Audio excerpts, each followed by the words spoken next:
Hey guys, welcome back to my channel. This is Charles from the channel Books on Stereo, and here to do another episode of Audiobooks for the Win. Today we're going to be talking about does smut work on audio? So like for all you romance readers, like this is going to be the episode for you.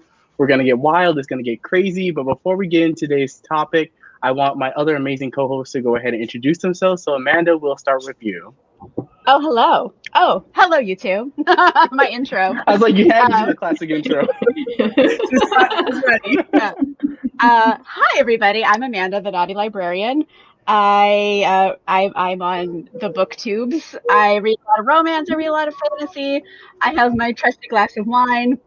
It's kind of my vibe, and I go from there. So you'll find out more about me as the video goes on. I'm probably going to get loosey-goosey. And what is your stance on, do you like smut on audio or do you not? I do. Okay. I almost primarily read audio nowadays. So I read a lot of smutty audiobooks.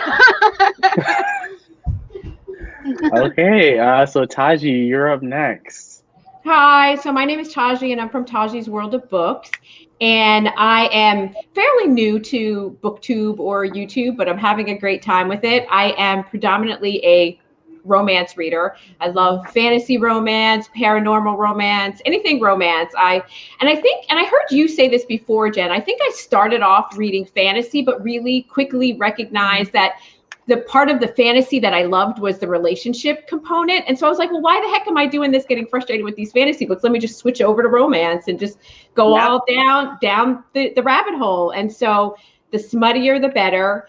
I'm super busy. So I have a couple of businesses and I'm a mom. So I don't have time to sit and read a book. So I do 100% of audiobooks. And if it's not on audiobook, then I'll have Alexa read it to me through the Alexa app. And I just make my way. So I read a lot and I love it. So Nice.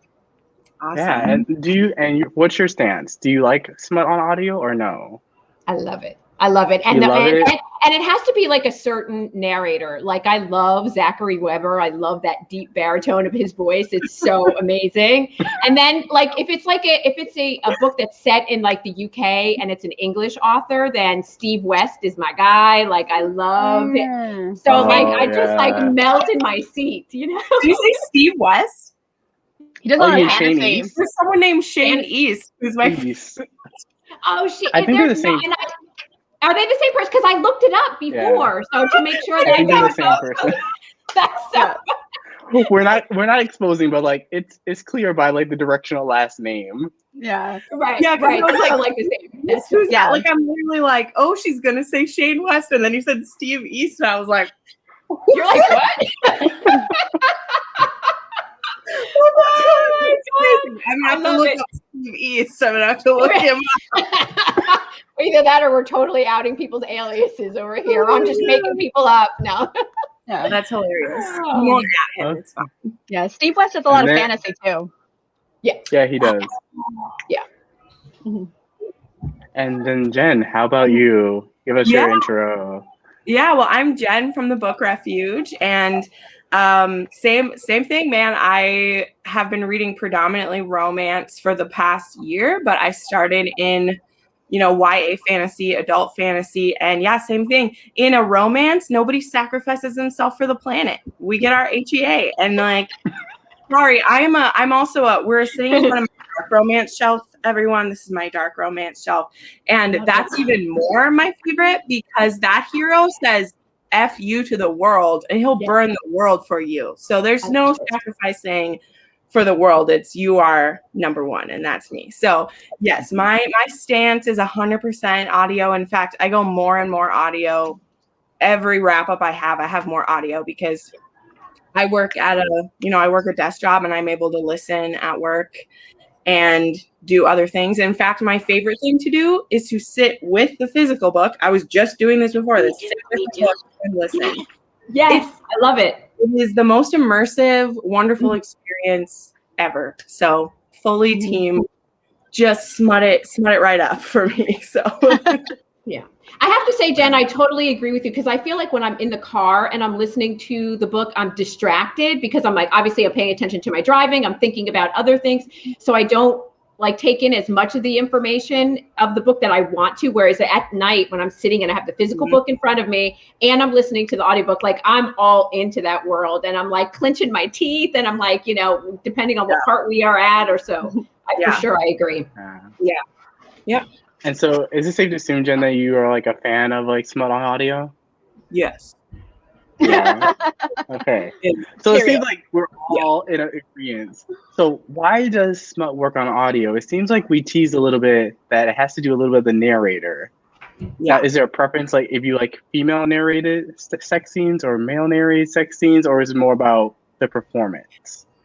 So Personally, yeah, no. Well, I was like, well, here's my thing. Like, it's usually always a male narrator or a female narrator who can do a really good male voice. Yeah. Because I'm listening to a historical series where her male voices are way sexier. They're so sexy. It's true. It's the male narrator. I mean, that's just obviously that's my orientation. So I preferably would like a male whispering slutty stuff in my ear. But I mean, I'm all Smut level. Like any voice is fine. But yeah, for sure. I definitely agree. It has to be a good male narrator. There are some female narrators that do a good job. Like what's her name? Jennifer Ikeda. Like when she did the Discovery of Witches, like all of her voices that she did and her character, she did a great job with that. So I was like, and her Matthew, I was like, oh, like I was all in. Did she do Twilight? I haven't listened to that one. And she did. Did she do a good job with it? She did. She also did some Sarah J. Maas. So she does great. She does a great job. Yeah. The name has already been mentioned. Jen, just kidding. Charles, no. I'm not going to rant about that, about the author who should not be named. Yo, I'm not the right person to try to hold back for it because he's the reason. I know, that's why I didn't even put that stipulation. I was like, it's going to come up. We're talking about audiobooks. You know it. But, one of the things that I realized that as I read more romance, I become more particular with the sex scenes and how they're written, how they're narrated. I think I either find like they have so much foreplay and then they just kind of rush through and then you're like, wait, that's it? Like, hold on, that was only like 2 paragraphs. Yeah. I was like, hold up. Like, I can be listening on my 3.5 speed, but then all of a sudden a steamy scene comes on. I'm like, oh, okay. Now let's listen to this closely. You know who I think writes really good, like steamy scenes, like, and this is just, you guys tell me what you think, but I think Cressley Cole like writes her steamy scenes like nobody's business, and it's not just like a paragraph, it's like you go right, and I'm just all in. Would you say that? Oh yeah. So that's the best. When it's like, no, don't touch me. Come over here. No, don't do it. Oh, bloody blowjob. Let's do it all. Like she's just all the. No. In Lothair, that blowjob scene was like, let's set the bar. Yeah. That set the bar for blowjobs, and then from there, I'm just like, well, that was boring. There's actually a bloody blowjob in the first book in the series too, but no one talks about it. There is. Bites him. Yeah. Well, okay. How did I miss that? Real Whole story. He tries to get her drunk because she's like weird about it, and she's like, oh, I'll drink a bunch of stuff and then I have her bite me, she'll get drunk from my blood, and then she bites him on the penis and he's just like, oh my gosh, why didn't I think this could happen? And he's into it. Wait, are we talking about In a Hunger Like No Other? In that Uh-huh. How did I miss that? I gotta go back. Because everyone talks about Lothair, but like I knew about Lothair before I started the series. And then in the first book, I was like, wait, I thought that scene was in like book 10. And I mean, it happens again, but yeah, it's fantastic. Yeah. There we go. Interesting. Yeah. Not the deep end. Sorry. No, it's okay. I think one of the things, so what are the things that, like, let's say you read a steamy scene, like, is it better to like kind of like talk like I don't know how you say like visualizing in your whole head? Is it easier to read versus like just because I feel like with audio sometimes it works, but then sometimes I find a sex scene works for me a little bit better when I'm like speed reading through a book, and I'm like, oh okay, like I don't need all the details. Like I don't even know what I'm saying. Like sometimes like for authors like Madison Faye, it works for me to read like their steamy scenes. Like I don't necessarily feel like I'm missing anything in audio. So I wonder if you guys had like the same like kind of like feeling, like especially when it comes to like novellas. You guys have like a different opinion because novellas typically tend to not be on audio just because of their length. Like, do those work better for you? I think in general, it mainly depends on the writing and the scene. Like, I think it could work both ways, but there's always like, you know, everyone has those things that you're just like, oh, there's a bloody blowjob, tell me more, or or what have you. Like, there's certain like key phrases that if you hear, no matter what format it is, you're just like for me, it's velvet wrapped steel. Has anyone? Velvet is fuzzy. Why are you touching fuzzy dicks? Like, I can't. Every time I hear it, that only belongs in the alien romance category. Like, it's appropriate to happen in an Ice Planet Barbarian. Right. But like, I think it's just like the script You'll itself. cringe either way. Or like when they roar their release, because if someone's roaring in my face, you're like, what are you doing? I'm deaf now. Thank you. What is this? Yeah, or I think it's really hot though when it's like doggies happening and he's like roaring because you're just like, oh, that gives me a visual. Really but like in Sarah J. Maas stuff, when he like roars his relief and it rattled the mountain, it's like people live in the mountain. People live there. That's why they're all evil, because every day their whole house shakes because he's tame. Right.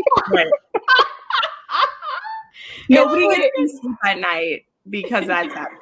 Yeah, because you can't not come, and it's just like, oh my gosh. He puts a sound barrier around the room. Yeah, but it rattled the mountain. They all know. It did rattle the mountain. It did. Maybe that's what's really happening in California, Amanda. Whenever there's, I mean, we haven't really had a good one lately, so COVID's made it hard for people to.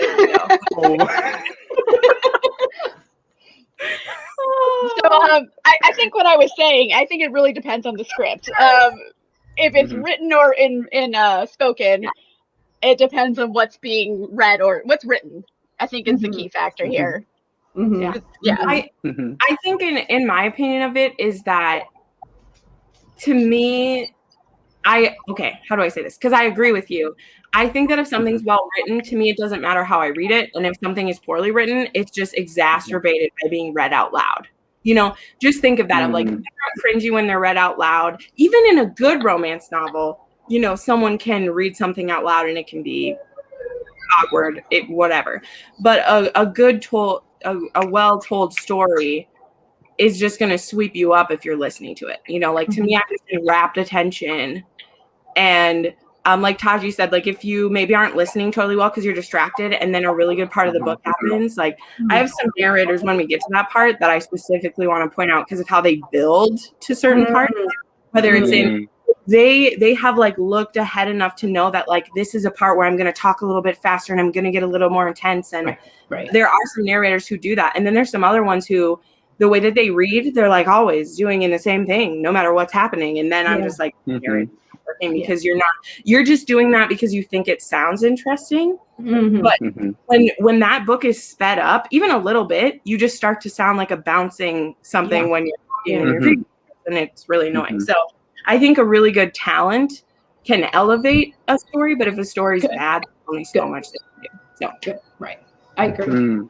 I agree. Yeah. The narrator makes the difference. I feel like it makes all the difference. They can take content that's not very good or that's mediocre, but because they're really good at what they do, they can make it better than what it would have been if I read it on my own. You know what I mean? Or likewise, in the other direction, there are some narrators that just completely ruin an experience for me, and I'm just like, what's the point of this? And I won't continue because the narrator is so bad. You know? Yeah. I think that brings up an interesting side question. Is since Taji, since you mentioned you listen to some books through text to speech, how does that work? I feel like that's like I don't even know if I could do that. It's like a robot reading, and he put da da da and like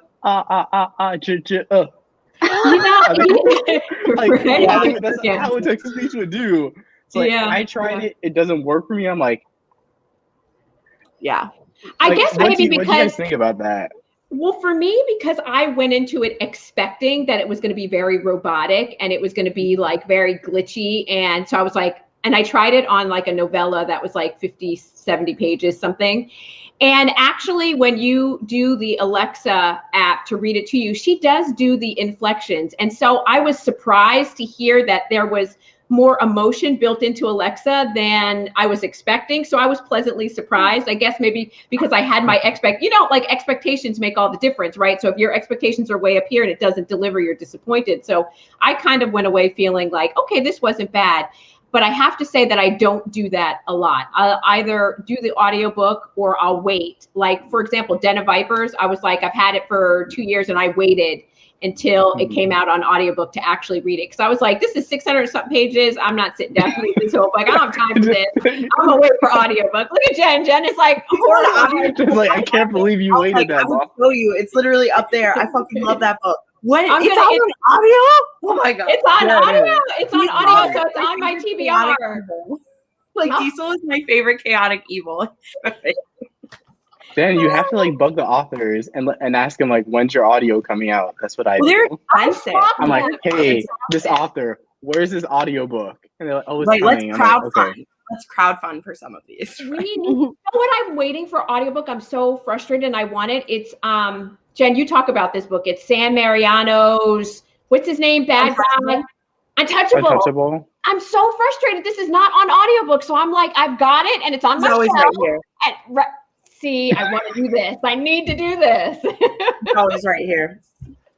Oh. Yeah, she only has one audiobook, I believe. Audio. It has irreplay or whatever imperfections, because I don't know. I think because it's expensive to get them done, especially if you want the good narrator. Like, just think of that, like a finished hour. Like, I know this because I had a friend who like does it, and she's at a lower bracket, but the more time she puts in and whatever, like she goes up in how much a finished hour costs.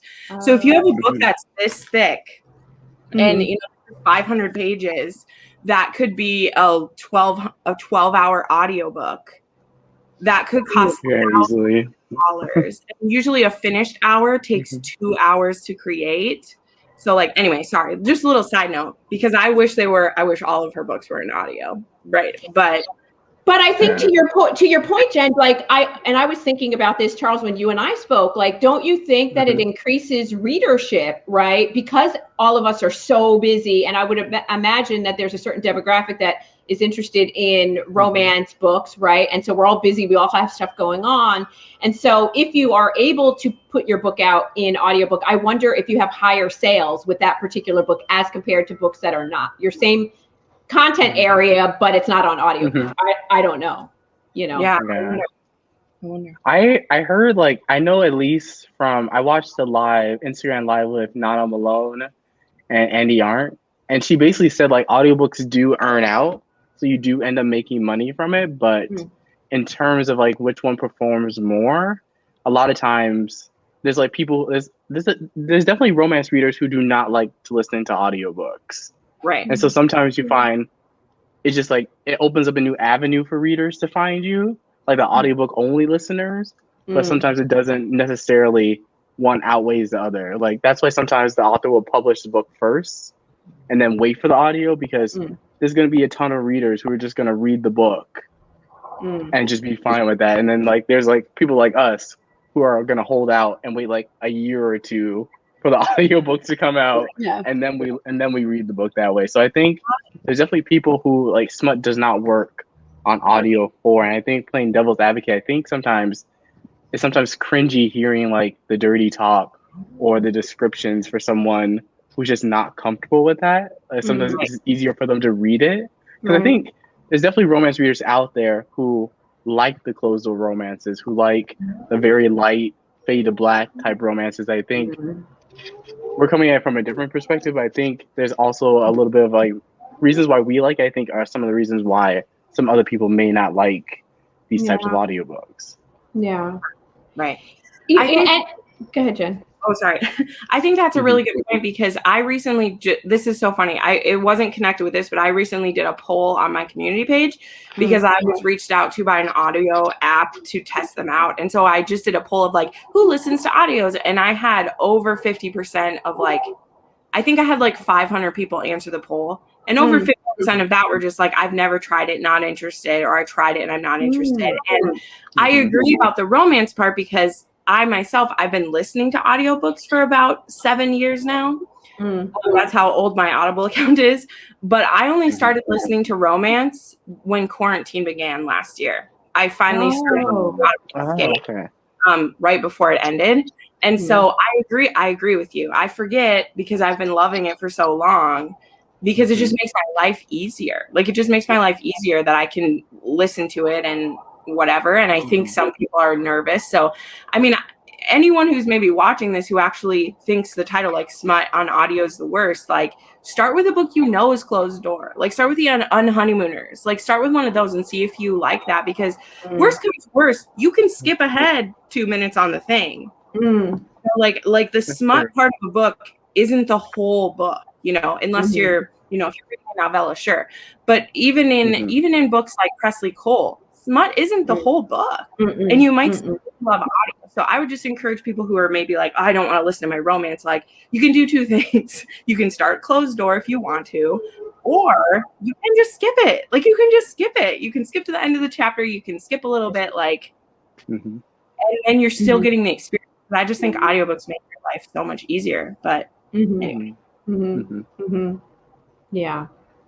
Yeah, you're right. There are definitely degrees to smuttiness in books, right? Like if you would, and like one of the things about that I struggle, see, I don't mind the smuttiness. I think it adds a dimension or a layer to the stories.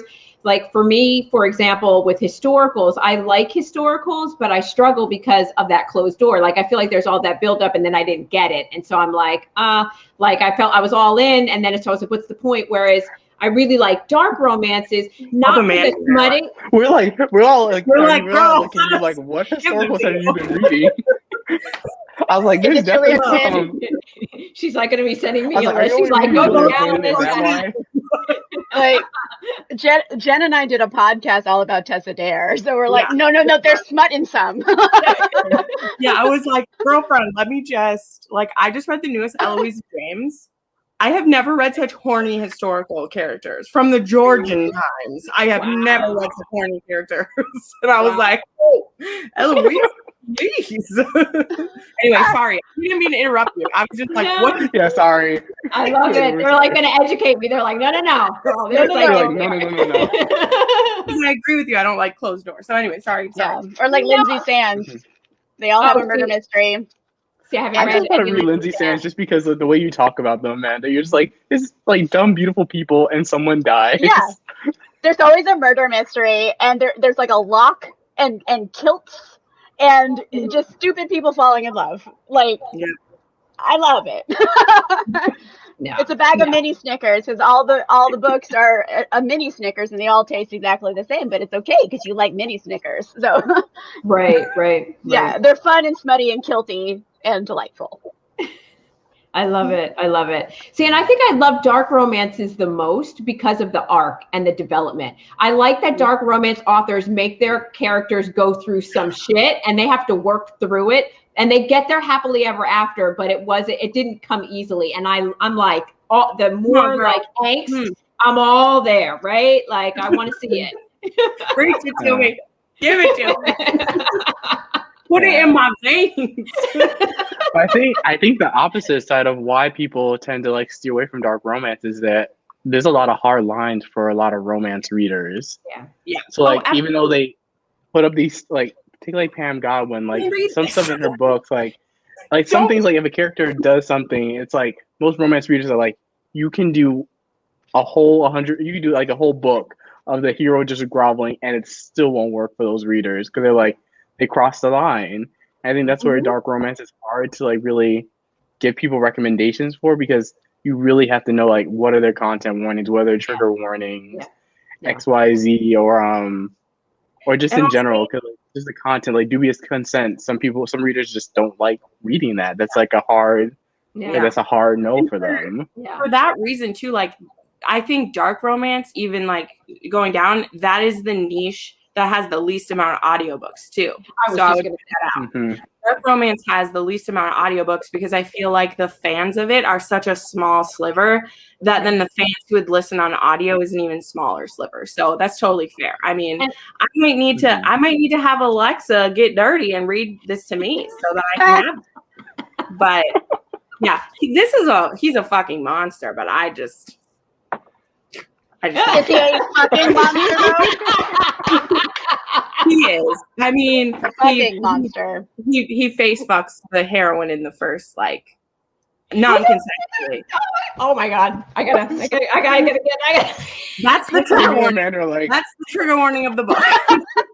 Yeah, me and Charles are on a different page from you two. We're just like, what are y'all reading? I love Pam Godwin because she's just like, I'm going to show you depravity, and then I'm going to show you hope wrapped in depravity. And like, was it his penis in her mouth? Was that the hope? No. This is Sam Mariano. She's different. Pam Godwin is trafficking, Right. and like rescuing and stuff. But anyway, sorry. But I can say, to bring it back to what we were talking about. So in dark romances, when we're talking about that kind of content, that is the one content.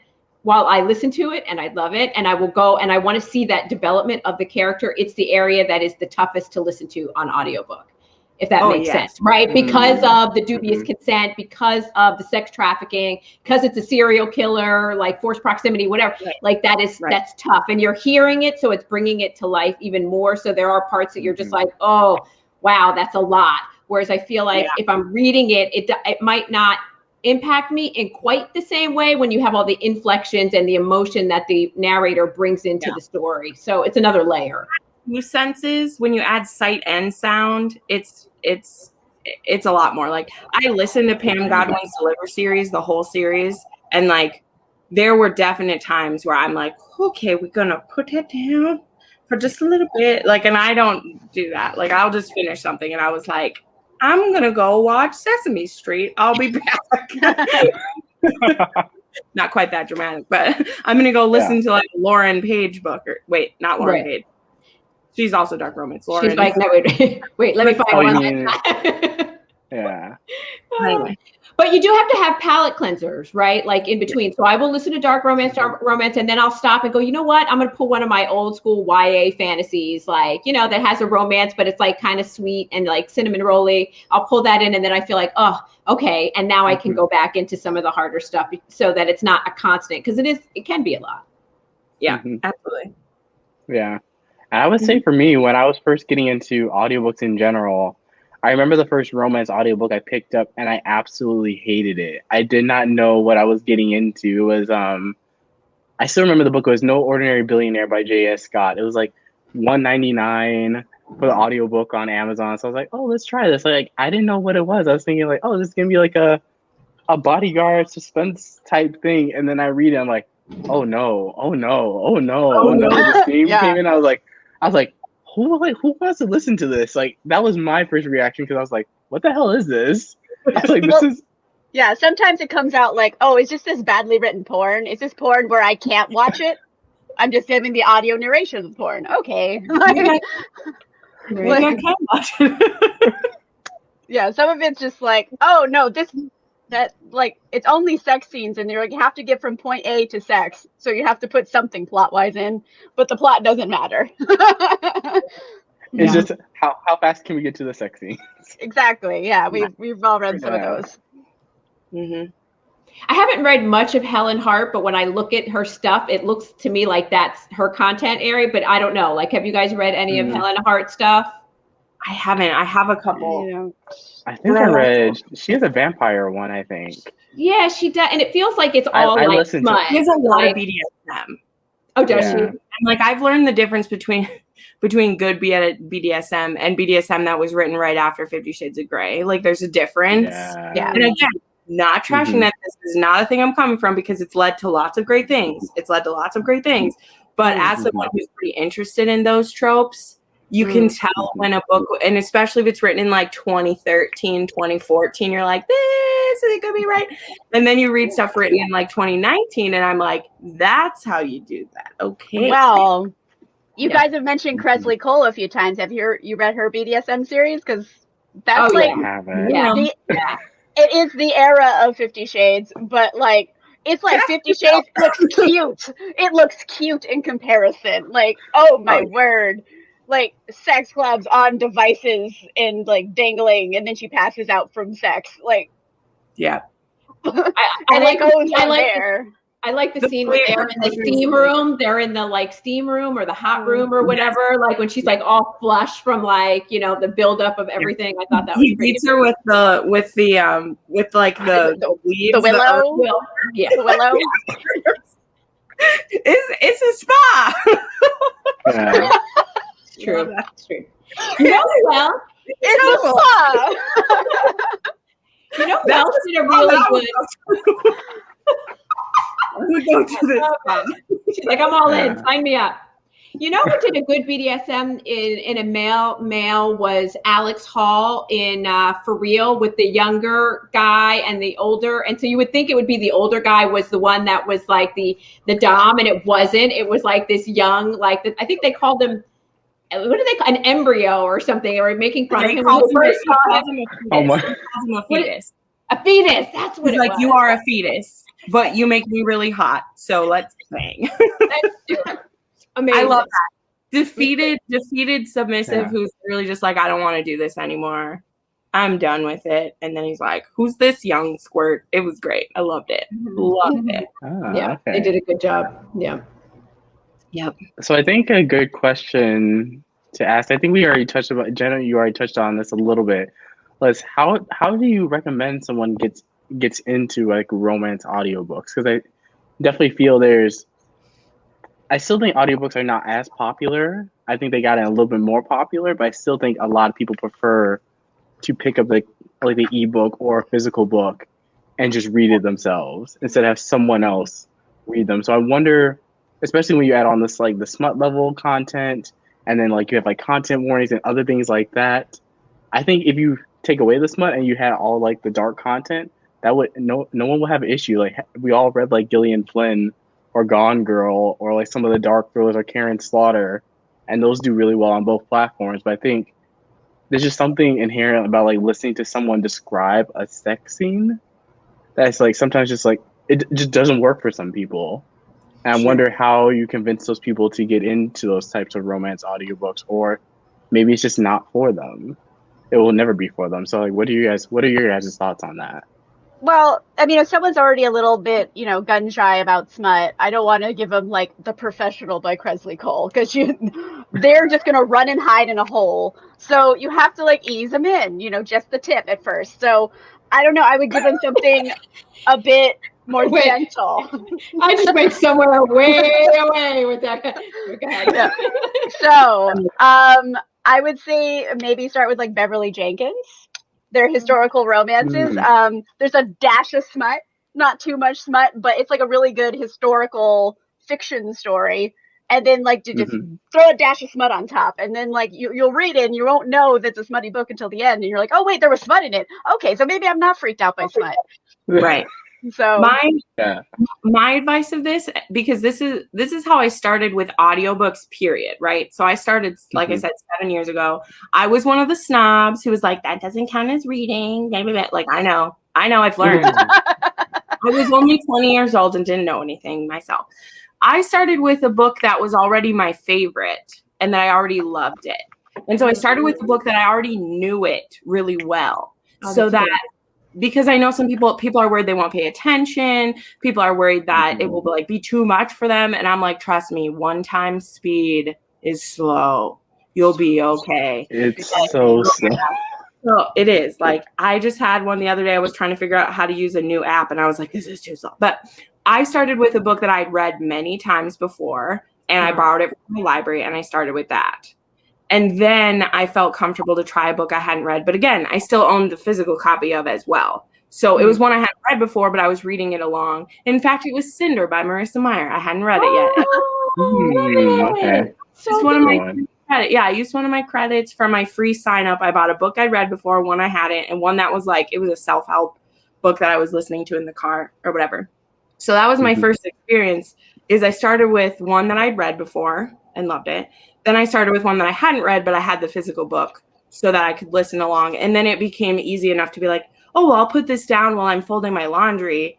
And then I'd pick it back up and find where I was at. So that's how I started. And I don't see why, that you couldn't do that with romance too, and just see where you're at. Like, because I think, I don't know, I feel like if someone's super comfortable with smut already, then you could say, okay, do a book you've already read. Because I think it's two different questions, getting people to try an audiobook and getting people to try to the smut. Like one of them, they need to just try audio.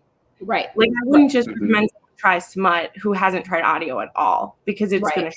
But if it's one of my fellow booktubers who just hasn't tried audio because they don't think it'll work for them, but they love smut, I'm like, then pick up one that you love it and try it. So that's my answer to it. I was like, those are the two different tracks.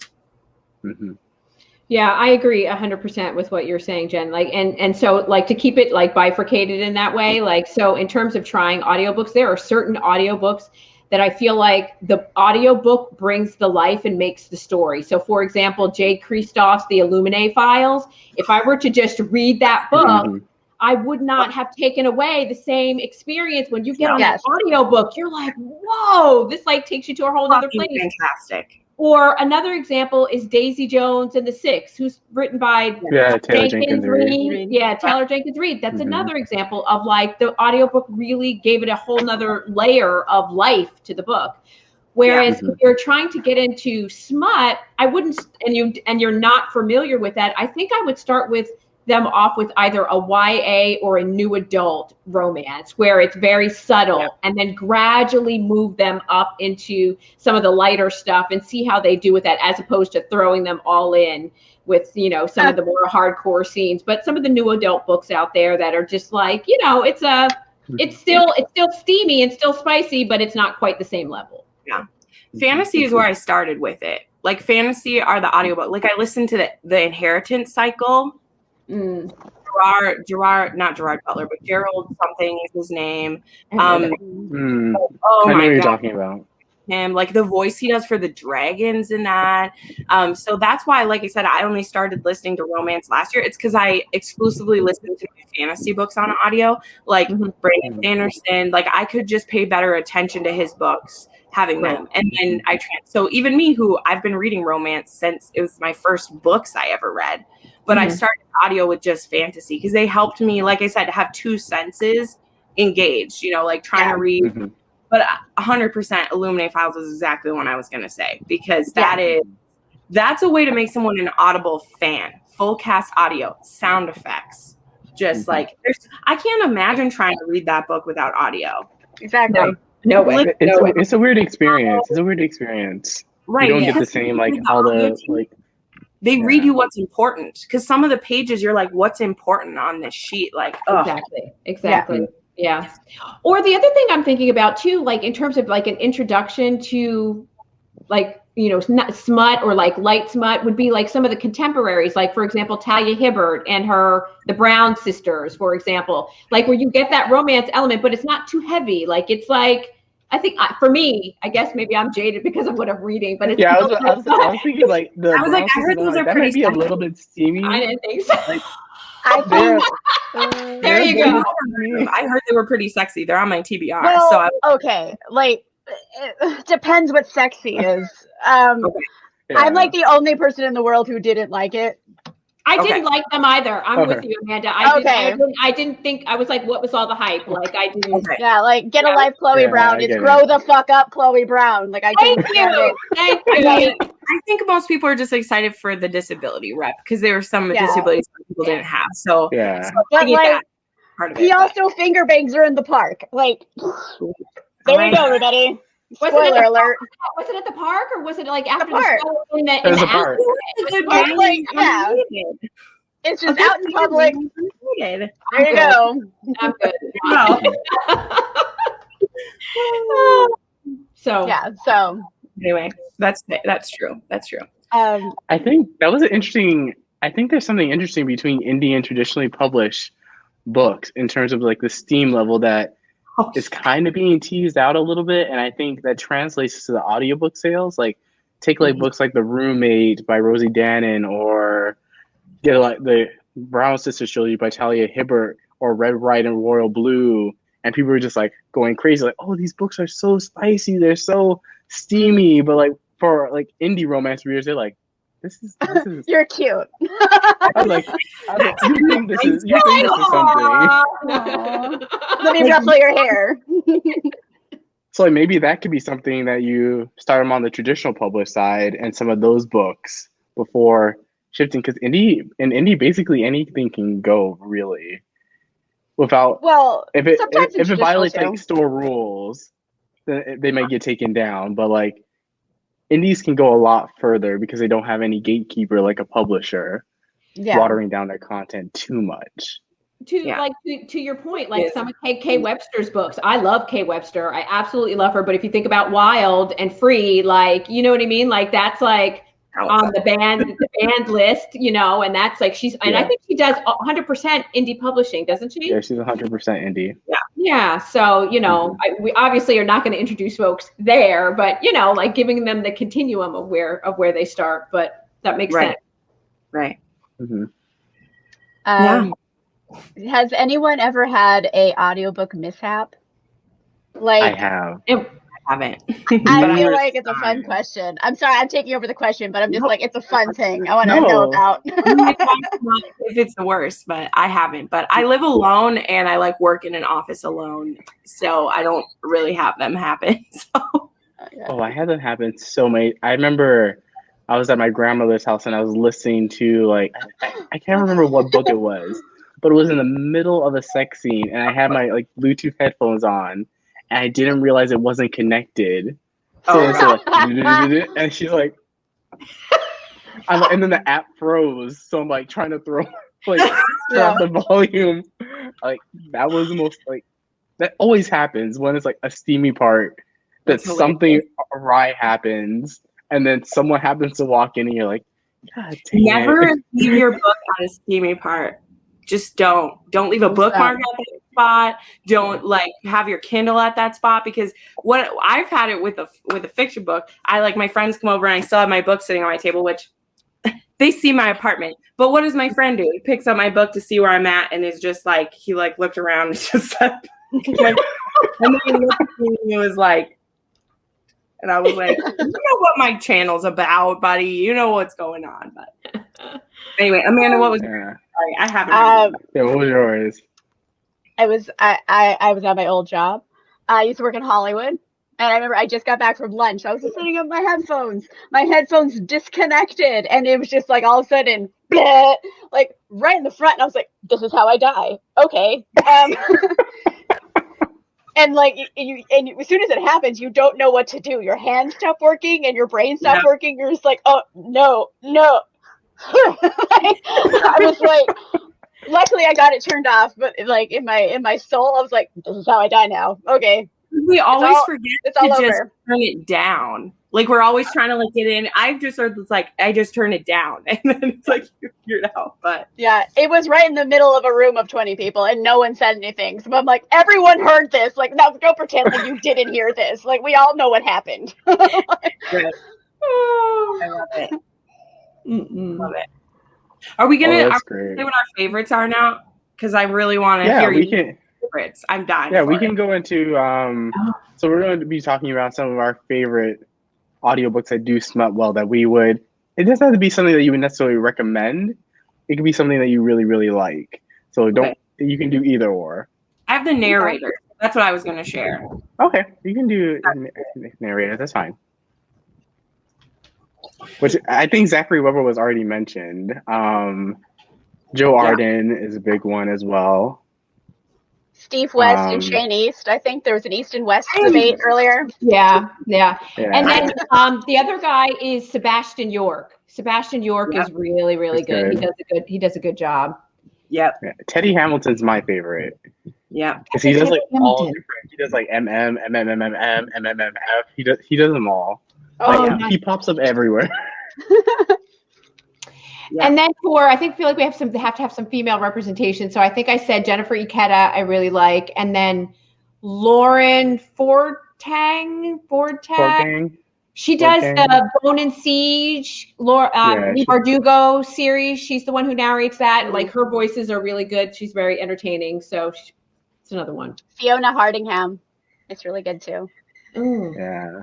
One time I tweeted something about an audiobook by Fiona Hardingham and she retweeted it. I was like, she knows I exist. Oh my God. I love it. Yeah. I would say for romance, Andy Arndt, Aaron Mallon, who else? Savannah Peachwood is another good one.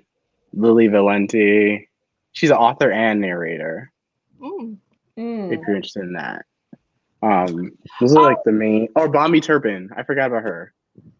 The queen of like the hate you give. Like, oh yeah. Amazing. You made me think of this because you mentioned she was a writer and a narrator. What's her name? She did the Morgan Brothers series. Lauren Rowe. Oh, Lauren Rowe. Lauren Rowe, right? She's a narrator and a writer, so she does. Yeah. She narrates her own books, so she does a good job. So I have a bunch of historical ones to share because that's what I prefer to listen to on audio is historical. That's my favorite way to get to my historicals. So I have some of these. I have Simon Preble does the Stephanie Lawrence Spinster series. He's one that I was talking about. Like, he really builds a scene up very well, like an action scene or whether it's like a love scene that's happening. He does really great. Anthony Ferguson does Scottish romances. So he does Mary Wine and Donna Fletcher and some other ones. And he does like really good female voices, which like really hard. Like if you have I don't know. I think sometimes when the opposite gender doing the voice, they can sometimes go too much, right? Right. And then a couple females for historical. Rosalind Landor, like she does like everything. Courtney Lamond, right? Julia Quinn and like Mary Below, like she does those. And then Justine Eyre does Sarah McLean's books as well as some other ones. She does Joanna Shoup. She does Joanna Shoup too. She does the Don't best. forget my author, Jen. I don't listen to Joanna Shoup, so I wouldn't know that. I have had 2-0 with her. I'm sorry. I don't like them, but I don't. Uptown Girls. Don't read anything else. Just read the Uptown Girls.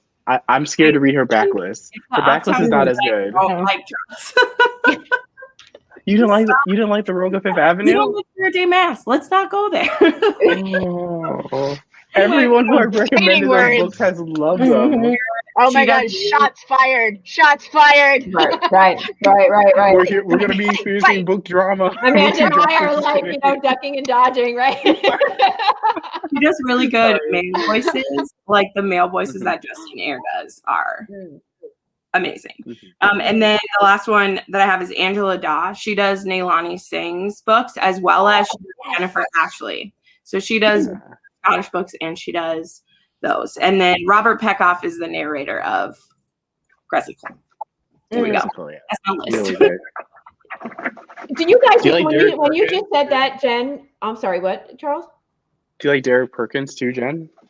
Oh yeah. Kerrigan Byrne. Some that came because this is my question to you guys. Like, do you guys pick up a book because of who the narrator is? Because that's something I've started doing. Is like with Shady, I went on a binge of his and I just looked him up on Audible to see what he narrates. Then I tried like 3 new authors because he was reading their story. So I was just wondering if you guys do that too, if you'll pick up a book with the narrator. Rarely. Like if I'm really bad at finding out like names of narrators. So I you guys are saying all the narrator names and I'm like, oh, there's other people involved, and I feel really bad that I didn't remember their names.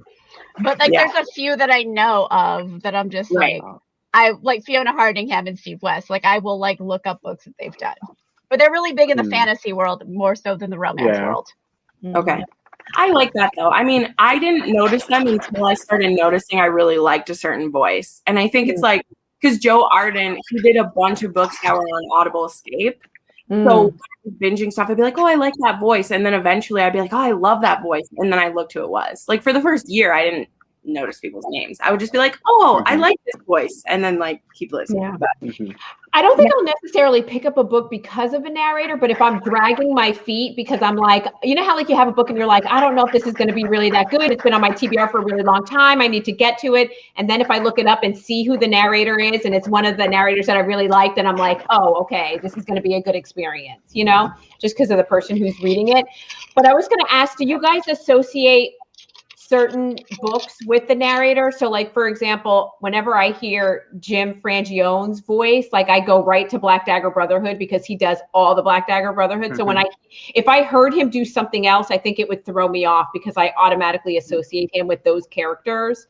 You know, do you guys experience that where you have a hard time switching gears because you're so used to hearing like Steve West do these books. So when you hear him in something else, you're like, I'm always going to associate you with this character. So do you know what I mean?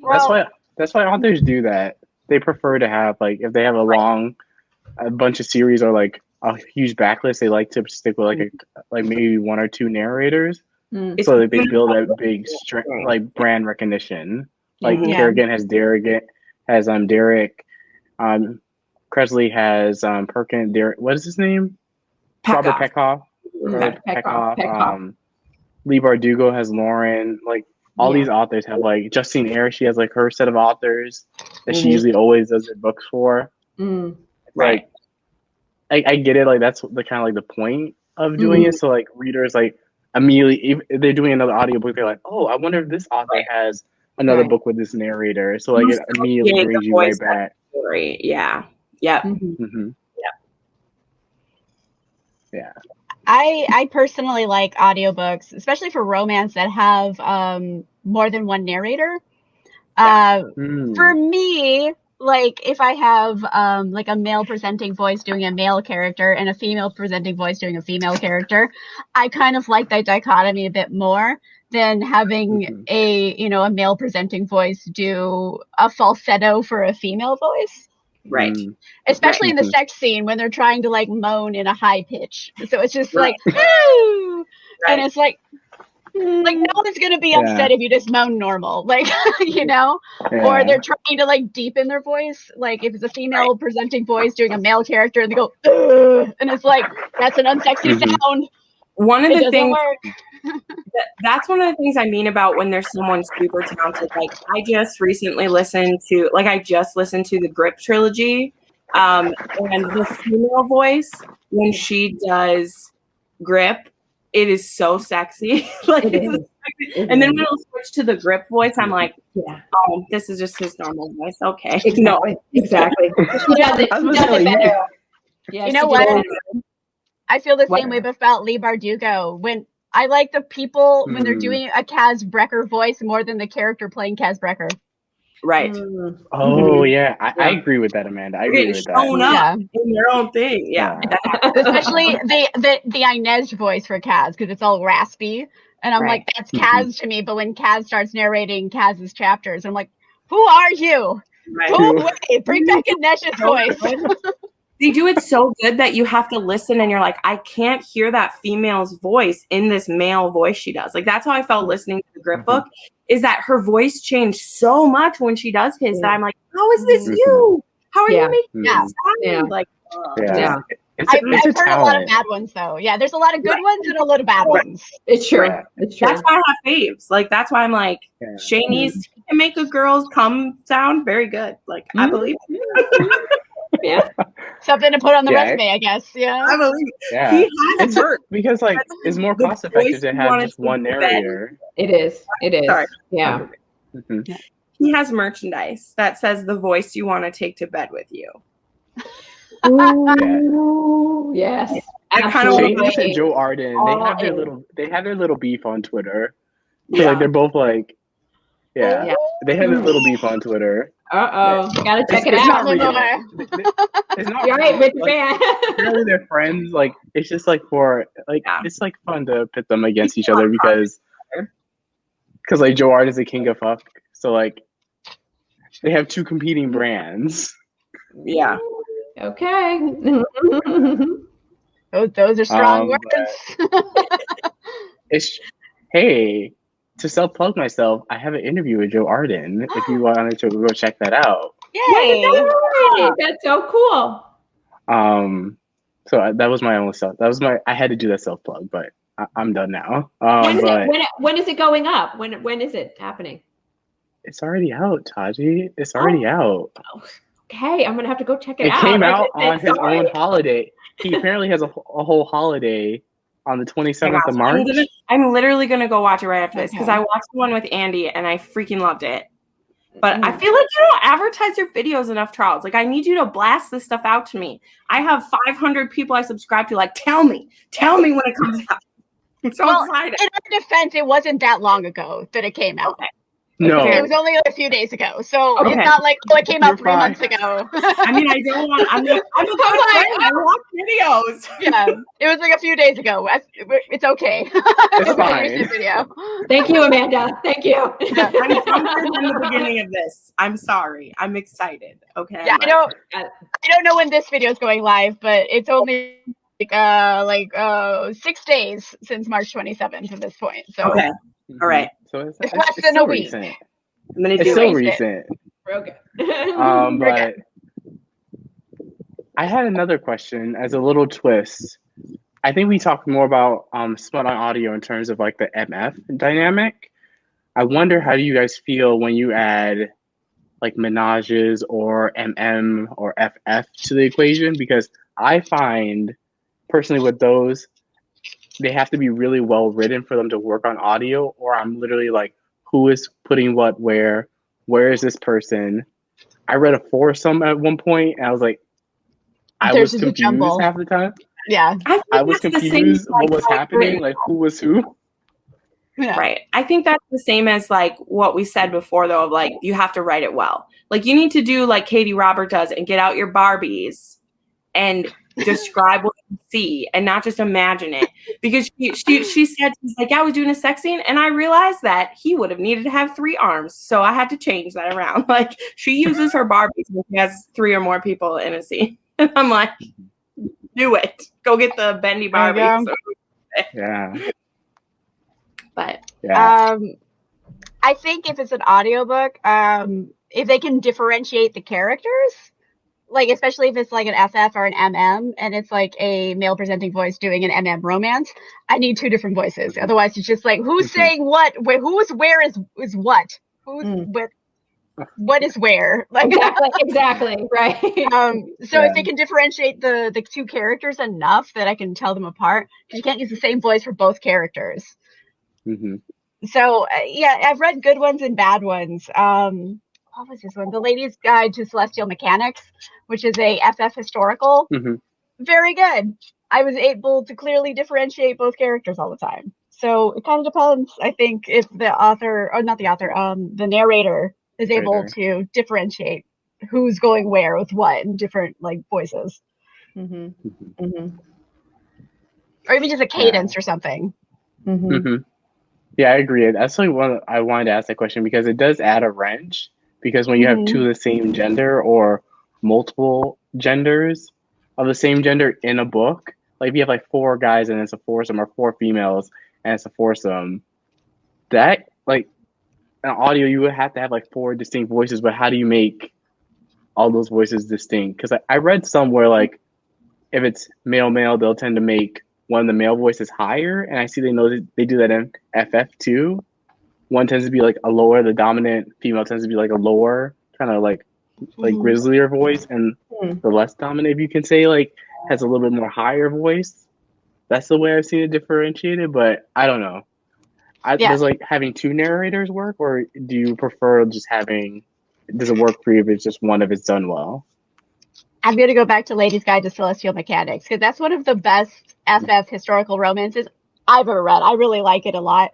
And the audio is spectacular because it's not just like a higher and a lower voice. It's a different cadence of how they talk because it's like a younger woman and an older woman, and it's like a widowed woman with money and then a younger woman who wants to be an astronomer. And the younger woman's voice sounds much more plucky and like like if we're going top and bottom, like the younger woman's the top in this relationship, but the older woman kind of has more of a slower way of speaking. So It's just like their cadence is different. So even if like the voice doesn't change a lot between characters, you're still able to know who's talking. So like, yeah, I'm just like going on and on about the book. This is one of my favorites, but it's really good. It's a good book. I agree with you. I read it. It's good. It's really good. Yeah, it's good. There needs to be more diverse. I think it's not a ton of FF historicals. Yeah, I think Cat Sebastian has some. Cat Sebastian Yeah. It's basically, oh, do you like historicals? But everyone's bisexual. Cat Sebastian.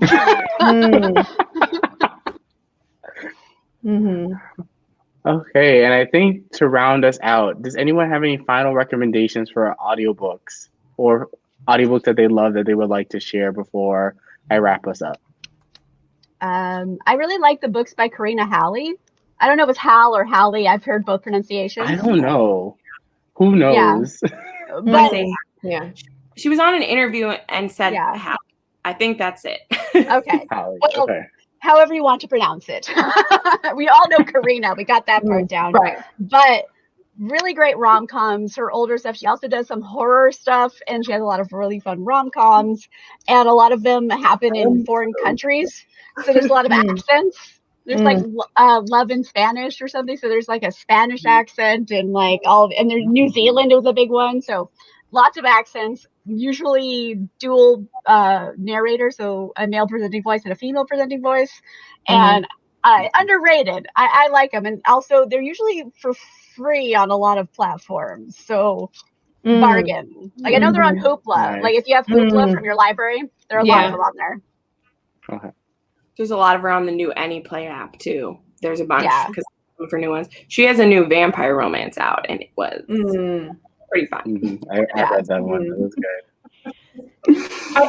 I think the only other author that I would say that we haven't talked about is, and I think she was my sort of introduction into like dark romance, if you will, is Penelope Douglas. I love all of her stuff. I think all of her audiobooks. She just came out with, I think, in the last year, Credence, her most recent one, is on audiobook as well now. So all her stuff is out on audiobook, and they all are really good. She has good narrators. They do good voices.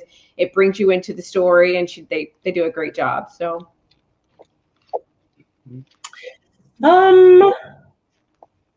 I feel like we've talked about most of my favorites.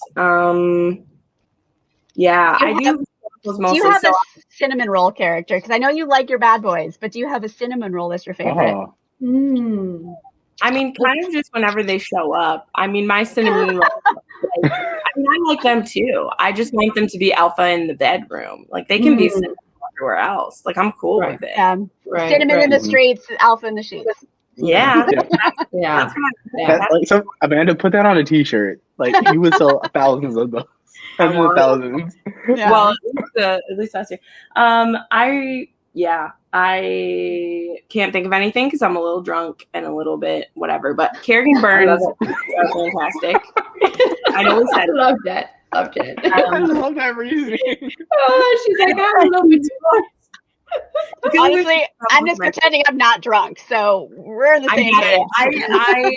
I am like allergic, so I end up like. Oh, girl, I have a full fan I've been using. I just get like, but no, I mean, someone recently I've really liked her audiobooks. Let's go with those. Louise Bay, she has a bunch on Audible Plus. I've been liking hers. She has this series that Shane East does 3 out of the 5 because there's a lot of British guys in it. But they're like some billionaire romances. There's a modern day Duke thrown in there. But yeah, the first one's called The King of Wall Street. That's probably my least favorite. Like a Duke of Manhattan is my favorite one, I think. But those are all on Audible Plus, and I just binged through all of those. They were really fun. Rich people probs. I love listening to a audiobook that's just like rich people problems. I'm just like, these are not my problems, but I can pretend they are for a little bit. So it's all about escapism, right? Yeah. Sometimes it's this kind of escapism where I pretend this isn't a who should be on Criminal Minds. Like sometimes I pretend this, and sometimes I pretend that I'm a princess, and that's fun too. Yeah, both are good. That's good. Both are valid. All good. A lot of billionaire romances, though, you never really find out what they do. They do business. We're just a billionaire. Yeah. Like, Right. what does Christian Grey do? Like, what does his company make? Does it make phones? Like, we just know it's telecommunications. We know nothing else. We What don't did have he we don't do? know. Right. like we don't have the time. Yeah, like what? All What you know is he did has he money. do? That's all you need to Care. know. We don't care. He just has a plane, and that's all we care about. And like, Exactly. Like It's like, what do you do? How did you get this? Who cares? Take your pants off. Like, that's like the whole vibe. okay. Oh god. Oh my goodness. That was great conversation. So I just want to wrap us up and say thank you for everyone who, for all my co-hosts on this video. I will link all their channels down below in the description box. So definitely go follow them. Go follow them on all their different platforms like Instagram, Twitter, and YouTube. Everyone here has a YouTube channel, so go and subscribe to them. Go follow them on Instagram, Twitter. If they're on Goodreads, follow them there. All that will be linked down in the description box down below. And also for you guys in the comments section, I want you to answer this question. Does Smut work on audio? What do you think? And I'll catch you guys with a brand new video. Bye, everyone. Bye. Bye.